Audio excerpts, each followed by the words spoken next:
Hello, ഇതാരാ മനസ്സിലായില്ല? ഞാൻ നിന്റെ ബ്രദറായി വരും. നിങ്ങളുടെ നമ്പർ ഞാൻ സേവ് ചെയ്തല്ലോ, പിന്നെ ഇതെങ്ങനെ? അത് ഞാൻ പുതിയ സിം എടുത്തതാ. ഓ അങ്ങനെ. അല്ല, എന്തിനാ വിളിച്ചേ? ഞാൻ പറഞ്ഞില്ല, ഞാൻ സിം എടുത്തപ്പോൾ വെറുതെ നിന്നൊന്ന് വിളിച്ചു നോക്കിയതാ. എന്നിട്ട് എൻ്റെ പൊന്നെ, വെറുതെ കള്ളം പറയാതെ കാര്യം പറഞ്ഞു. എടാ, ഞാൻ കാര്യമായിട്ടാ പറഞ്ഞത്. ഞാൻ സിം എടുത്തപ്പോൾ ജസ്റ്റ് നിന്നൊന്ന് വിളിച്ചു നോക്കി, നിന്റെ നമ്പർ സേവ് ചെയ്യാൻ. വിളിച്ചാൽ മാത്രമേ നമ്പർ സേവ് ചെയ്യുന്ന എവിടെ ഒരു നിയമം പറഞ്ഞിട്ടില്ല. അതുകൊണ്ട് കളിക്കാതെ കാര്യം പറഞ്ഞു. അത് നമ്മുടെ കമ്പനിയിലൊരു പ്രൊജക്റ്റ് വന്നിട്ടുണ്ട്, 2 കോറിൻ്റെ. ഇത് പറയാനാണ് ചൈന ഇത്രയും കഷ്ടപ്പെട്ടത്. ഇത് നല്ലൊരു ഗുഡ് ന്യൂസ് അല്ലേ? അതിനിപ്പോൾ എന്താ, പ്രൊജക്റ്റ് അല്ലേ, അതൊക്കെ ഡബിളൊക്കെ. എല്ലാ കാര്യങ്ങളും നാളെ തന്നെ നമുക്ക് സ്റ്റാർട്ട് ചെയ്യാം. ഓക്കെ അല്ല, ഏതാ കമ്പനി? നിനക്ക് ഓക്കെ ആണല്ലോ. ഇനി നീ മാറ്റി പറയരുത്. കമ്പനി മറ്റേ CM ഗ്രൂപ്പില്ലേ, അവരാ ഈ പ്രൊജക്റ്റ് കൊണ്ടുവന്നത്. അവര് ഇടയ്ക്കിടയ്ക്ക് കൊണ്ടുവരാറുണ്ട്. പിന്നെ ഞാൻ വേണ്ടാന്ന് വെക്കുന്നത്. അതെന്തിനാ വേണ്ടാന്ന് വെച്ചേ? ഇതുപോലെ 2 കോറിൻ്റെ ഒന്നല്ലല്ലോ. നോ, അവര് 2 lakh ആയിരുന്നു പറഞ്ഞത്. പിന്നെ ഞാൻ വേണ്ടാന്ന് പറഞ്ഞപ്പോൾ അവര് കൂട്ടി അങ്ങനെ 2 കോറാക്കിയതാ. അപ്പോൾ ഇതിന് എനിക്ക് ഓക്കെ പറയാലോ, എനിക്ക് സമ്മതിച്ചല്ലോ. അല്ല, ഇതെന്തു പറ്റി? സാധാരണ ഏതെങ്കിലും പ്രൊജക്റ്റ് വന്നാൽ എന്നെക്കൊണ്ട് ചെയ്യിപ്പിക്കാറില്ലാണല്ലോ. ഞാനിനി അവർക്ക് നേരെ ചെയ്തു കൊടുക്കില്ല എന്നുള്ളത് വിശ്വാസക്കുറവുകൊണ്ടാണ്. Hey never. അവർ ഈ പ്രൊജക്റ്റ് തരുമ്പോൾ അതിൻ്റെ കൂടെ ഒരു കാര്യം കൂടെ ആവശ്യപ്പെട്ടിരുന്നു. അതിന് നീ ഓക്കെ ആവുമോ എന്നുള്ള ഡൗട്ട് കൊണ്ടാണ് ഞാൻ ഇത്രയും നാൾ ഓക്കെ പറയാൻ. എന്ത് കാര്യം? ഒരു പ്രൊജക്റ്റ് വേണ്ടെന്ന് വെക്കാൻ മാത്രം എന്ത് കാര്യം അവർ വേണ്ടപ്പെട്ടത്? നിന്റെ മാരേജ്. വാട്ട്? മാരേജോ? അതെന്തിനാ? എൻ്റെ മാരേജ് കഴിഞ്ഞിട്ട് അവർക്കിപ്പോൾ എന്തിനാ? നിന്റെ അടുത്ത് നിന്ന് ഈ ക്വസ്റ്റ്യൻ ഞാൻ പ്രതീക്ഷിച്ചു. ഈ പ്രൊജക്റ്റ് നിനക്ക് കിട്ടണമെങ്കിൽ ഒന്നെങ്കിൽ നിന്റെ ഏജ് 30 കഴിയണം, അല്ലെങ്കിൽ നിന്റെ മാരേജ് കഴിയണം. നിന്റെ ഏജ് 30 കഴിയണമെങ്കിൽ ഇനിയും ഇയേഴ്സ് എടുക്കും.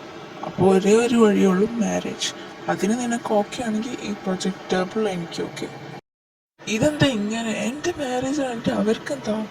ഈ പ്രൊജക്റ്റും ഈ മാരേജും തമ്മിൽ എന്താ ബന്ധം? അതെനിക്കും അറിയില്ല. ഒരുപക്ഷെ അവർക്ക് നല്ല മെച്യൂർഡായിട്ടുള്ള പേഴ്സണെ വേണമായിരിക്കും. 30 ഏജ് കഴിഞ്ഞാൽ എന്തായാലും ഒരു മെച്യൂർഡായിരിക്കും. മാരേജ് കഴിയണമെങ്കിലും ഒരു മെച്യൂർഡായിട്ടുള്ള പേഴ്സൺ ആയിരിക്കും. സോ അതുകൊണ്ടായിരിക്കാം. ഓ, അതുകൊണ്ടാണോ എൻ്റെ മാരേജ് കഴിയണമെന്ന് പറയുന്നത്? ഒരുപക്ഷെ അതായിരിക്കാം, അല്ലെങ്കിൽ വേറെ വല്ല റീസൺ ഉണ്ടാവും. എനിക്കിതിന് ഓക്കെ ആണെങ്കിൽ നമുക്കിതേക്ക് നോക്കാം. എനിക്ക് അത്ര പറയാനുള്ളൂ. അത് പെട്ടെന്നൊരു മാരേജ്. അതിനോ നിന്റെ ജീവിതം വെച്ചുള്ള കളിക്കൊന്നും ഞാനില്ല. നീ നല്ലോണം ആലോചിച്ചിട്ടൊന്ന് പറഞ്ഞാൽ മതി. നിനക്ക് എന്താണ് വേണ്ടത് അത് വിളിച്ചു. എന്നാ ശരി ചാ, ഞാൻ വെക്കുക. അല്ല, അച്ഛാനിപ്പോൾ വീട്ടിലില്ലേ? പിന്നെന്തിനാ വിളിച്ചേ? നേരിട്ട് പറഞ്ഞാൽ മതിയായിരുന്നല്ലോ. ഇല്ലടാ, ഞാൻ കമ്പനിയിലെത്തി. ഇന്ന് നേരത്തെ വന്നു. ഇന്നലെ നോക്കിയപ്പോൾ കുറേ വർക്ക്സ് പെൻഡിങ് ആയിരുന്നു. പിന്നെ ടൈം വൈകിയപ്പോൾ വേഗം കണ്ട് ഇറങ്ങി. അതാ ഇപ്പം ഇവിടെ എത്തിയപ്പോഴാണ് മനസ്സിലായത് നീ അതൊക്കെ ഇന്നലെ ചെയ്തിട്ടാണ് വന്നതെന്ന്. അതെന്നാ എന്നോട് നേരത്തെ പറഞ്ഞ പോയിരുന്നു. ഞാൻ രാവിലെ തന്നെ ഇങ്ങോട്ട് വരുമായിരുന്നു. ഓ, സത്യം പറയാലോ, ഞാൻ പറയാൻ വിട്ടുപോയി. അപ്പം അവിടെ എത്തിയല്ലേ? എന്നാൽ പിന്നെ ഞാൻ കുറച്ച് നേരം വൈകിട്ട് അവിടെ വന്നേക്കാം. അതാ നല്ലത്. ഞാനിപ്പോൾ ഇവിടെ ഉണ്ടല്ലോ. നീ ഇന്നലെ തന്നെ നല്ല വൈകിട്ടല്ലേ വീട്ടിലെത്തിയത്. എന്നാൽ ശരി, നീ റെസ്റ്റ് എടുത്തോ. ബൈ. ആരാടാ വിളിച്ചത്?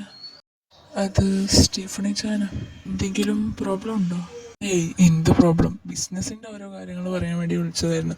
പിന്നെ സ്റ്റീഫണി ചാന് പുതിയ സിം എടുത്തപ്പോൾ എന്നെ ഒന്ന് വിളിച്ചു നോക്കിയതെന്ന് പറഞ്ഞു. ഞാൻ പൊട്ടാനല്ല. ഇതൊക്കെ ഏത് LKG പഠിക്കുന്ന കുട്ടിക്കും മനസ്സിലാവും ഈ പറയണ കള്ളാന്ന്. ഞാൻ കാര്യമായിട്ട് പറഞ്ഞാടാ. ബിസിനസ്സിലൊരു പ്രൊജക്റ്റ് വന്നു. സോ അത് ഏൽപ്പിക്കാൻ വേണ്ടി എന്നെ ഒന്ന് വിളിച്ചു. അത്രയേ ഉള്ളൂ. ആണ് മോൻ LKG കുട്ടികളെ അംഗനവാടി കുട്ടികളെ പിടിക്കണത്. പ്രഭു എന്നോട് നുണ പറയുന്നതെന്ന് എനിക്ക് മനസ്സിലായി. ഞാനായിട്ട് നിന്നോട് അങ്ങോട്ട് ചോദിക്കുന്നില്ല. നീ ആയിട്ട് ഇങ്ങോട്ട് പറയണേ പറയട്ടെ, അത്രയേ ഉള്ളൂ.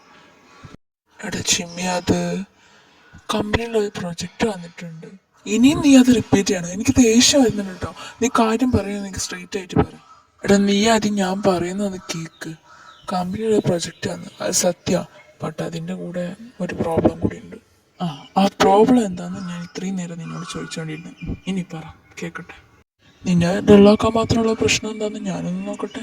മാരേജ്, അതാ പ്രശ്നം. നിനക്കെന്താണുള്ള വർക്ക്സൊക്കെ ചെയ്ത് ഭ്രാന്തായ? നീ ആദ്യം ഞാൻ പറയുന്നൊന്ന് കേക്ക്. തോക്കിൻ്റെ ഉള്ളിൽ കയറി വെടിവെക്കല്ലേ? ഓ സോറി പറഞ്ഞു. ഈ പ്രൊജക്റ്റ് എനിക്ക് കിട്ടണമെങ്കിൽ എൻ്റെ മാരേജ് കഴിയണം, ഓർ എൻ്റെ ഏജ് 30 കഴിയണം. എൻ്റെ ഏജ് എന്തായാലും 30 കണ്ടില്ല, സോ മാരേജ്. ഇതാ നിന്റെ ഫോൺ അടിക്കണേ, അത് എടുക്കാൻ നോക്ക്. എൻ്റെ ഫോണിൻ്റെ റിംഗ് ടോൺ ഇതല്ലല്ലോ. എടാ നിന്റെ ഫോൺ അടിക്കുന്നത്, എൻ്റെ ഫോൺ ഇവിടെ ഇരിക്കുന്നു. ഓ സോറി. ഇനിയിപ്പോൾ ഇതാരാണോ കട്ടായി പോയി. എന്നാരോ വിളിച്ചത് നോക്കി നോക്ക്. ദൈവമേ, ഇവളിപ്പോൾ എന്തിനാ എന്നെ വിളിക്കുന്നത്? ഇവിടെ വന്നാലും സമാധാനം തരില്ലേ. എനിക്കെന്തോ പണി വരാനുണ്ട്. ആരാടാ? വേറെ ആര്? എൻ്റെ പൊന്നാര അനിയത്തി തന്നെ. ഓ അനിയത്തിയായിരുന്നു. ഞാനും വിചാരിച്ചു അവള് നിന്റെ വല്ല സുഖവിവരം അന്വേഷിക്കാൻ വിളിക്കുന്ന അവിടെ. ഞാൻ സുഖവിവരം എനിക്ക് ഉറപ്പാ. എൻ്റെ ഉള്ള സുഖം കൂടി പോയിപ്പിക്കാനുള്ള വിളിയത്. എന്ത് പണിയാണാവോ? എന്തൊക്കെയാടെ ഈ പറയണേ? അവള് നീ ഇവിടെ എത്തിയാന്നൊക്കെ ചോദിക്കാൻ വേണ്ടി വിളിക്കുന്നാവും. ഞാൻ മോനെ, നിനക്ക് അവളെ അറിയാനിട്ടാ. അവള് കൂടിയ വിത്ത. ഇപ്പൊ ഞാൻ അവിടെ ഇല്ലല്ലോ. അവൾക്ക് കൊട്ട ഒരു ചെണ്ടല്ലാണ്ട് വിളിക്കുക.